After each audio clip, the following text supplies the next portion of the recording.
Kalisus Maramba, danger, c'est beau, BTV 3. Chaîne sur YouTube. BTV 3. Bana poto, bana partout, bana monde entier. Balobi site à Mounene.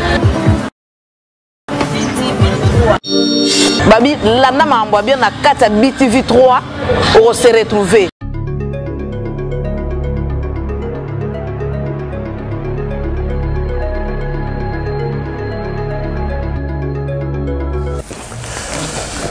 Bonjour, bonjour monsieur. Bonjour. Bonjour monsieur Franck. Bonjour. Et aujourd'hui, nous sommes sur la chaîne BTV 3.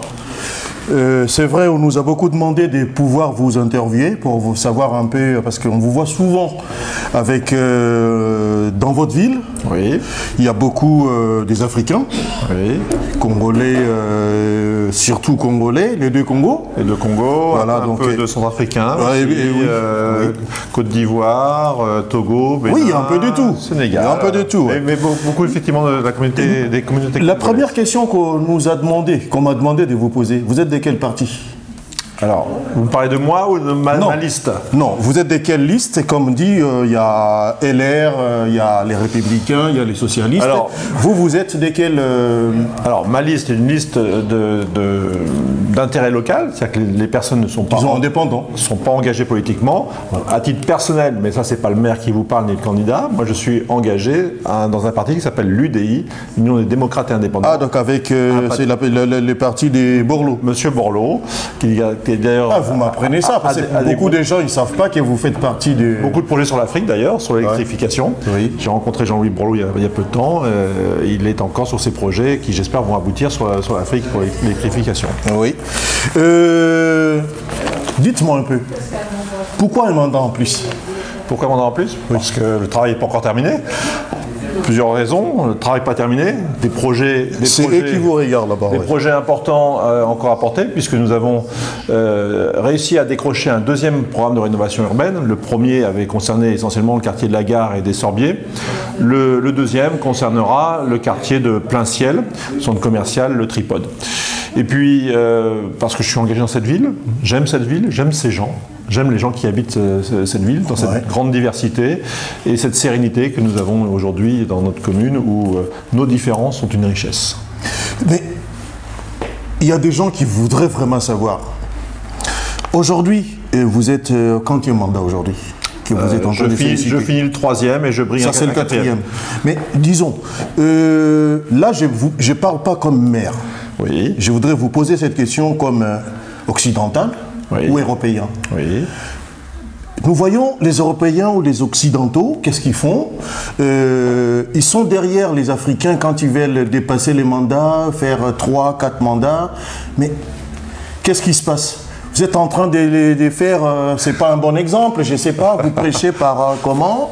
Parce que s'ils veulent faire 3, 4 mandats, comme par exemple aujourd'hui en Guinée, Conakry, vous savez, il y a des morts. Oui, parce que le président, il est en train de chercher à changer la Constitution pour pouvoir briguer un troisième mandat qui lui est interdit par la Constitution.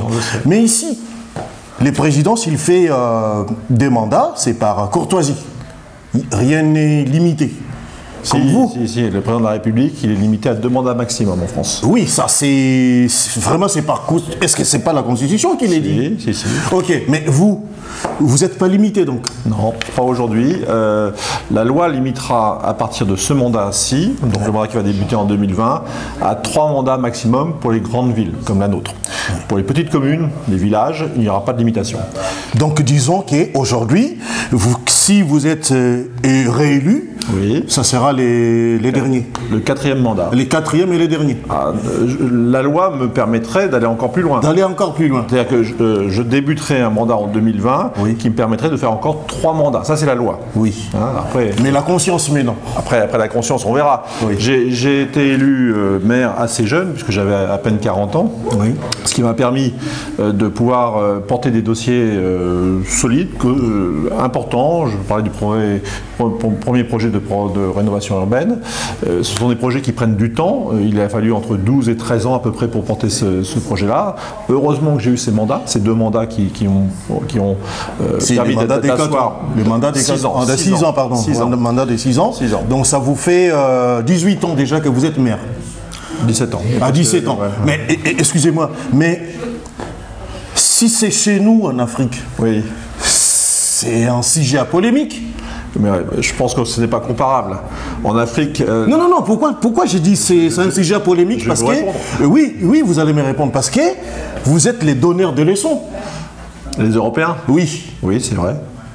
Mais faire 18 ans ou 17 ans et demi, oui. Ça ne vous gêne pas?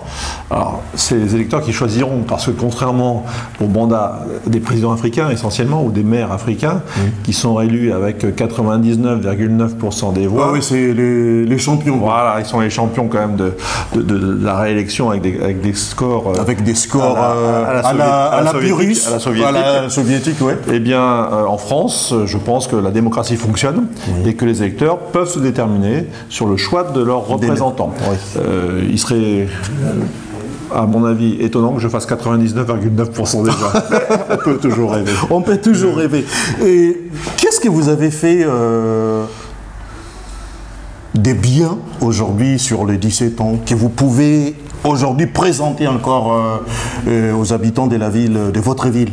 Alors dites-leur, ils sont là. Ce sont les habitants qui jugent. Oui. Je vais vous donner quelques éléments de réflexion sur ce que j'ai pu réaliser avec mon équipe. Oui. Alors, je vous ai parlé du programme de rénovation urbaine qui a impacté fortement la ville, notamment la création d'une crèche. La Maison de la Petite Enfance a été notre première réalisation au sein de ce programme.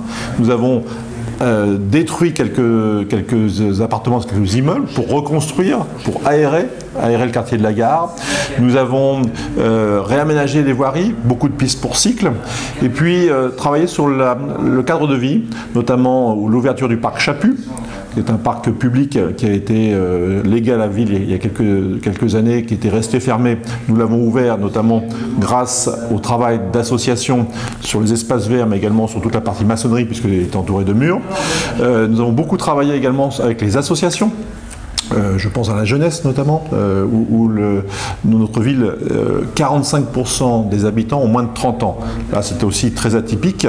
Vous parlez des Européens, on est dans des contrées vieillissantes. Eh bien, notre ville du Mets-sur-Seine est une ville jeune, et cela a permis de pouvoir dynamiser le tissu associatif et le secteur de la jeunesse. Voilà. Alors, il y a beaucoup de choses, bien évidemment, que je pourrais développer, mais voilà quelques fiertés. Mais aujourd'hui, j'espère rencontrer, je ne sais pas si on peut appeler concurrente ou des concurrents, parce que vous n'êtes pas seul.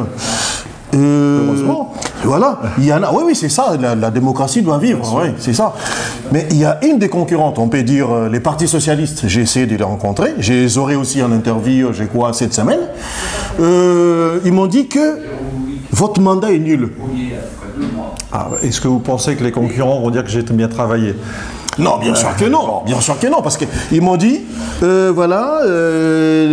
c'est mal desservi en transport, quand on parle des grands paris, est-ce que dans ces contrées-là, ils vont ressentir les grands paris? Est-ce que vous y travaillez? Bien sûr. Pour que les gens y ressentent quand même les grands paris? Alors, ce que vous appelez le grand paris, c'est quand même un dispositif régional porté par l'État.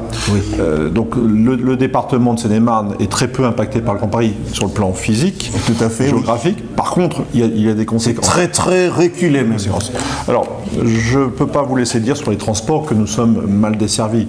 Nous avons la chance d'avoir une gare RER, qui, vous avez constaté, est en travaux.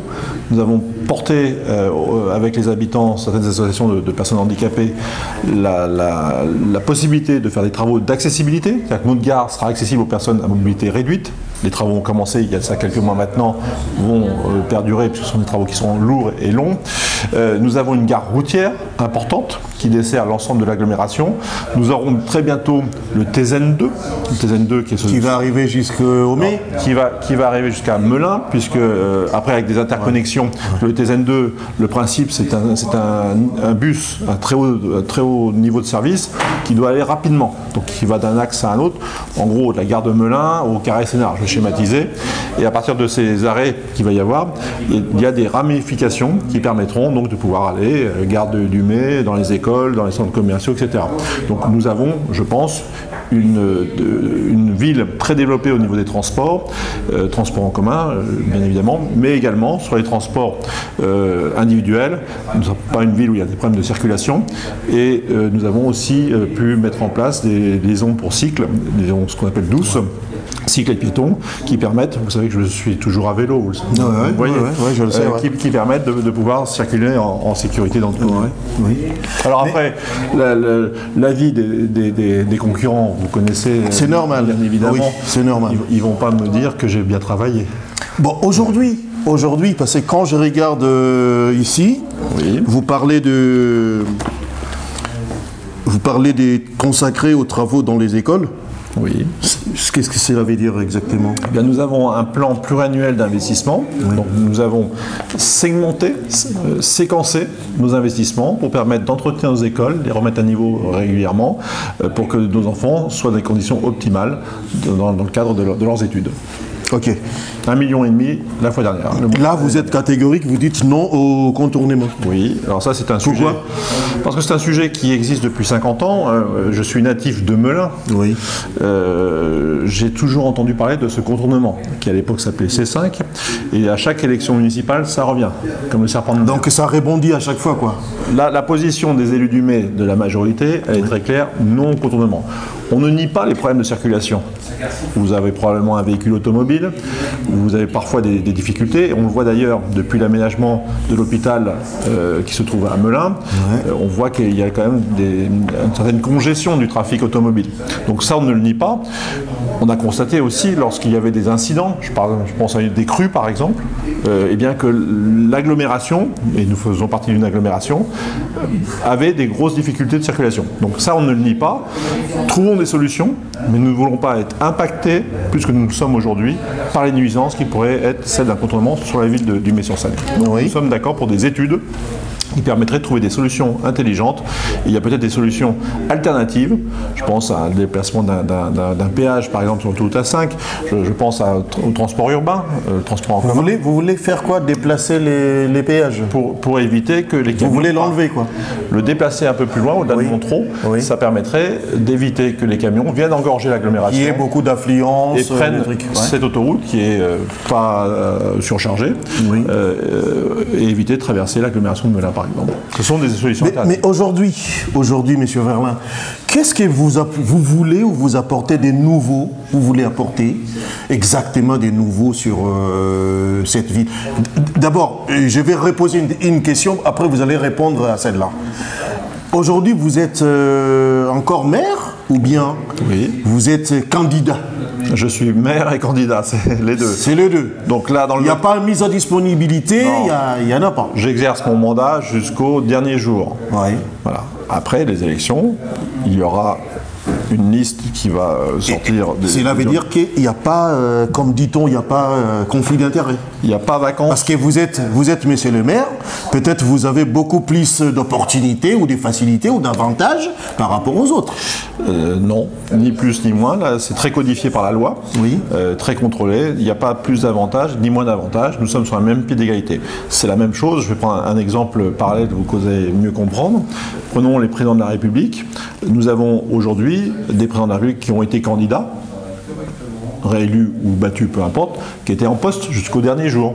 Voilà, donc c'est à peu près le même processus. C'est le même processus et il doit y avoir continuité. Continuité du pouvoir. Du pouvoir pour permettre la gestion de nos communes en indépendance. Donc tous les maires de France restent maires jusqu'à l'élection. Mais qu'est-ce que vous apportez de nouveau alors aujourd'hui? Dites un peu aux gens qui vous suivent. Alors beaucoup de choses. Alors d'une part, je pense que notre société évolue. Je suis maire, vous l'avez dit, depuis quelques années. J'ai vu une transformation, une évolution, un rajeunissement de la population, puisqu'on a des effectifs dans les écoles qui ont réaugmenté, une baisse entre les années 2000 et 2010. Depuis les années 2010, à nouveau, nous avons une augmentation des effectifs dans les écoles. Et puis, Donc on doit s'adapter à cette évolution de la population et des mentalités. On voit aussi que les Français sont préoccupés par l'insécurité. Oui. Je vais peut-être d'ailleurs plutôt parler d'incivilité. D'incivilité, puisque dans notre commune, je ne pense pas qu'il y ait d'insécurité. Il peut y avoir des méfaits, bien évidemment, comme des cas isolés. Ça peut arriver, mais on parle plutôt d'incivilité sur lesquelles donc je propose qu'on travaille avec la police municipale, avec les comités de quartier, le conseil du quartier, avec les associations sur pouvoir résoudre ces difficultés, donc travailler notamment avec les parents aussi. Les parents ont tout à fait un rôle primordial. Donc des éléments sur lesquels nous souhaitons évoluer. Le cadre de vie. Je pense qu'il y a quelques sujets sur lesquels les Français sont attachés. La sécurité, je viens d'en parler. Un autre pilier, cadre de vie dans le sens large. Préservation du cadre de vie, maintien du cadre de vie. Dans ce cadre de vie, il y a aussi la propreté. Ouais. Je crois qu'on est nous sommes dans un milieu urbain très dense, donc la propreté urbaine est très importante. Ouais. Donc ce sont des idées sur lesquelles nous voulons travailler. Et puis d'autres projets phare important, je vous ai parlé du deuxième programme de rénovation urbaine, qui va nous occuper un petit peu de temps, aussi bien temps humain mais également financièrement, qui touchera un quartier qui n'avait pas été impacté jusqu'à présent, qui est le quartier de Plain-Ciel. Ok. Qu'est-ce qui se passe exactement? Quand on rentre à la ville, on voit vous êtes l'Aimé, il est jumelé avec Pozo Blanco, c'est ça? Deux villes, Pozo Blanco en Espagne et Meckenheim en Allemagne. En Allemagne, oui. Meckenheim qui est le nom du parc. Exactement. Dites-moi, il vous est jamais arrivé à l'idée de vous jumeler avec des pays africains, par exemple Kinshasa qui est une grande mégapole, Brazzaville, admettons, parce que vous avez beaucoup de Congolais, des Brazza, Congolais, ça pourrait pas faciliter l'échange d'idées entre ces villes-là et les personnes qui vivent ici? Je pense qu'il faut déjà... Vous connaîtriez mieux quand même leur situation à partir, s'il y avait une collaboration entre ces villes-là. Tout à fait. Sachez que j'ai reçu à plusieurs reprises des maires de pays africains. Je suis allé d'ailleurs à titre personnel au Cameroun, à Bafoussam, qui est la 3e ville du Cameroun.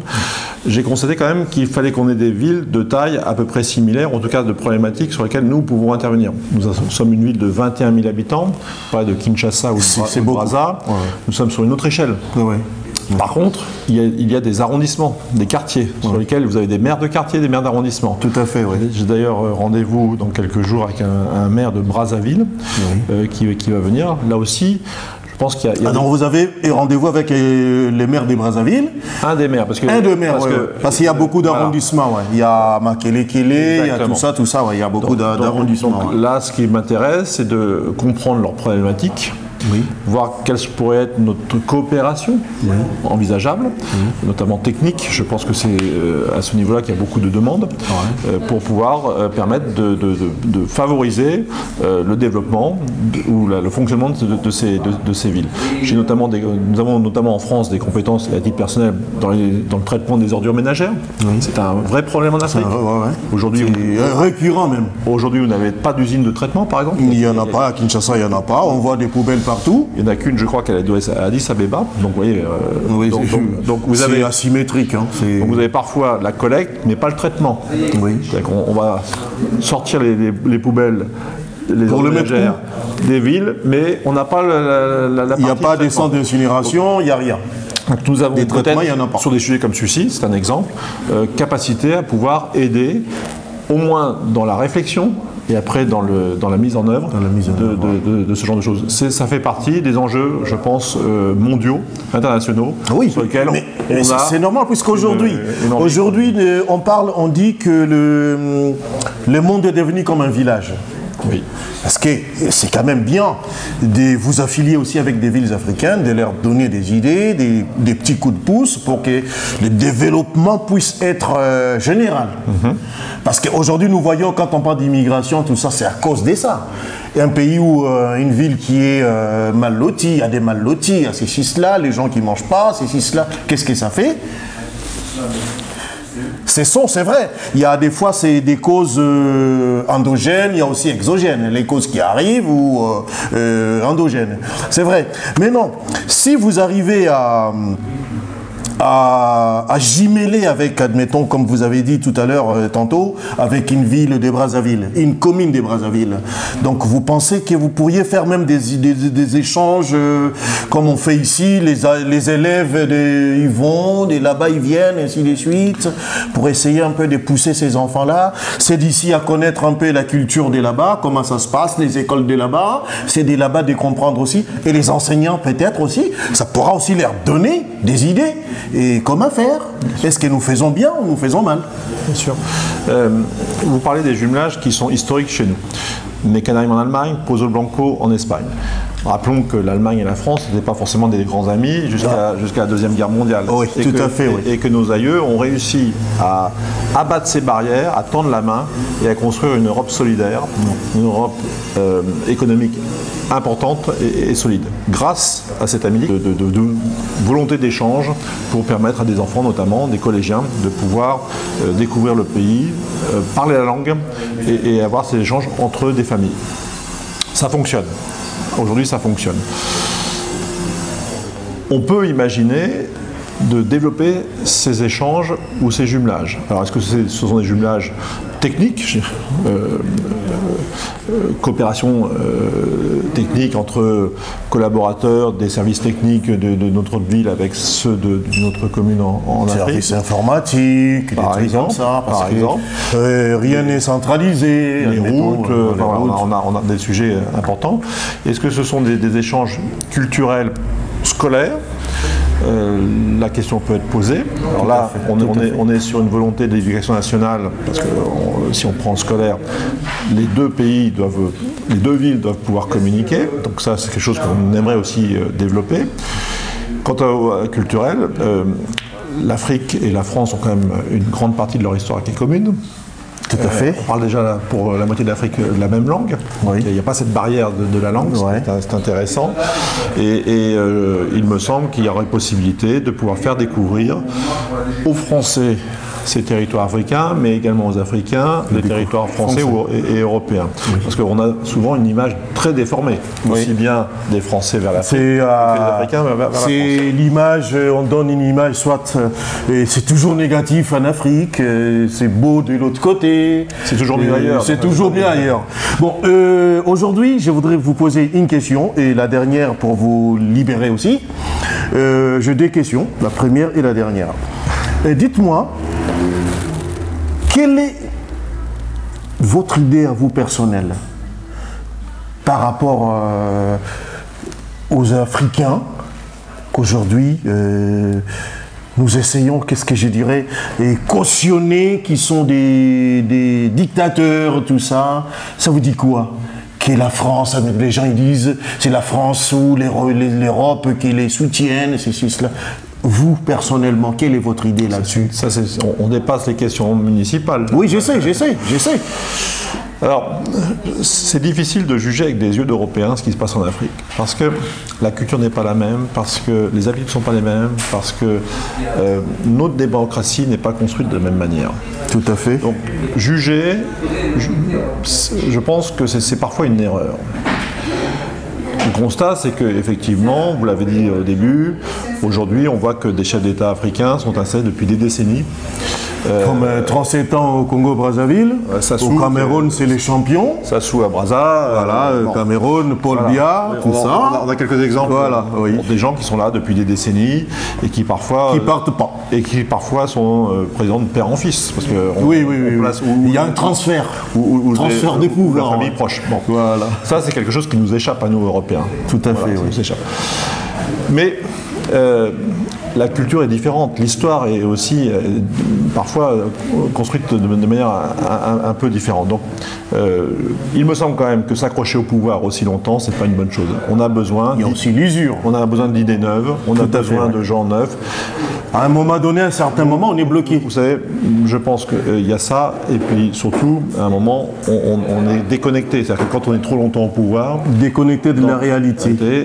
Et ça génère, notamment en Afrique, des problèmes de des rébellions, des corruptions, des mégestions, des trucs comme ça. La gabegie. Donc je trouve que aujourd'hui, certains chefs d'État sont là depuis trop longtemps et qu'il faudrait qu'une nouvelle génération arrive au pouvoir. C'est pour cela que je vous ai posé la question, je dis, pourquoi un mandat supplémentaire? J'estime être encore relativement jeune. Bon, dites-moi maintenant, en 2 minutes, oui. Présentez-vous, dites aux meilleurs. Alors, qui suis-je, c'est ça? Je pense que qui vous êtes, qu'est-ce que vous leur apportez, qu'ils vous fassent encore confiance. Voilà, en 2 minutes. Je pense que les Méens me connaissent maintenant, puisque vous l'avez rappelé, je suis là depuis très longtemps, que je suis très investi sur cette commune. Je pense que avoir ce côté accessible. Pourquoi briguer un nouveau mandat? Je vous l'ai indiqué. On aime cette commune, on aime ces gens, parce que le béton, le bitume, c'est une chose, mais c'est plutôt le côté humain qui m'intéresse et qui intéresse mon équipe. J'ai le plaisir de pouvoir amener une équipe très rajeunie dans le prochain mandat et qui va nous épauler avec, là aussi, des idées qui seront différentes, hein, puisque cette équipe rajeunie amènera des idées qui vont être différentes, construite avec une expérience qui sera plus récente, tout en ayant l'expertise des anciens. C'est-à-dire que juste la position des anciens et des nouveaux est, à mon avis, une bonne chose. Donc vous dire que l'énergie, elle est là, l'envie est là, de travailler pour les Méens, pour travailler pour tous les Méens, parce que on a une ville qui a une très très grande diversité. Les gens viennent des 4 coins de France, des 4 coins du monde, avec des opinions différentes, des couleurs différentes, des religions différentes, avec des courants de pensée différents. Mais ça, c'est un creuset formidable. Quand on sait, c'est une richesse, quoi. Quand on sait travailler sur ces différences, on crée une force. Il ne faut pas les opposer, il faut les associer. Tout à fait. Donc je crois qu'on a cette force. Je trouve qu'on a des jeunes formidables qui aiment la musique, la danse, qui font des études supérieures, qui s'investissent. Bien écoutez, voilà, moi ça me fait plaisir. Je suis toujours enthousiaste. De vous représenter. Je suis toujours enthousiaste de pouvoir gérer cette commune avec mon équipe, et cette équipe qui sera fortement renouvelée mais volontaire, ça je peux vous le garantir. Voilà, chers téléspectateurs des BTV3, j'ai été heureux de recevoir pour vous M. Franck Verlin, maire d'Imay-sur-Seine. Donc il a essayé un peu d'étayer, d'expliquer un peu de mouture son programme, son projet. Il a dit, il a encore des choses à vous donner. Il n'a pas fini. Donc faites-lui confiance et l'avenir nous les dira. Quant à moi, merci et au prochain numéro. Merci à vous. Merci. Merci beaucoup. De rien. Voilà, l'Africain il est venu quand même.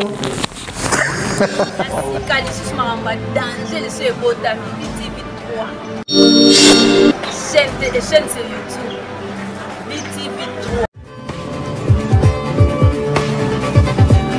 Bana poto, bana partout, bana monde entier. Balobi site ya munene. BTV3. Babi landa mambo bien na kata BTV3 on se retrouver.